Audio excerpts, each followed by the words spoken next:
જયંતરેશ પધારશે. સાથે સાથે પુરાણી સ્વામી ભયભંજકદાસજી પધાર્યા છે, એમને પણ વિનંતી કરું પધારશે. અને મોરબીથી સ્વામી નિર્ભયદાસજી પધાર્યા છે. આ સર્વે સંત મંડળ પૂજ્યપાદ મહારાજશ્રી પાસે પધારશે. મહારાજશ્રી એમને પ્રસાદીની પુષ્પમાળા અર્પણ કરી એમની ઉપર રાજીપો એમની સેવાને બિરદાવશે.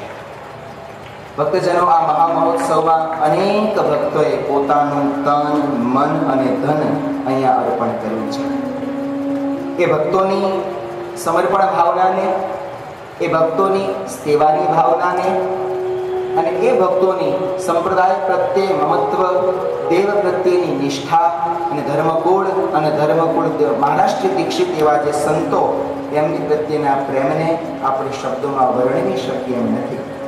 પણ છતાં એ ભક્તો ઉપર આજ મહારાષ્ટ્ર રાજી થઈ અને એમને પ્રતિકાત્મક રૂપે આશીર્વાદનો હાર અને સાથોસાથ એક પ્રસાદીની એક મહારાષ્ટ્રીય સ્વહસ્તે સન્માન રૂપ શાલ ઉઠાડશે અને ઠાકોરજીની મૂર્તિ અર્પણ કરે છે.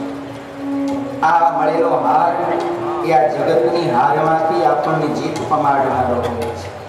જગતના સન્માનો અને આ મંડપમાં થનારું સન્માન એમાં ભેદ છે.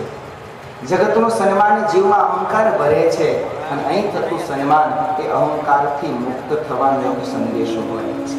એવા આપણા યશસ્વી યજમાનોને અહીં આહુત કરવું એ પહેલાં આપણી વચ્ચે આપણા બે માનવંતા મહેમાનશ્રી ઉપસ્થિત છે, એમને આપણે કેવી રીતે ભૂલી શકીએ.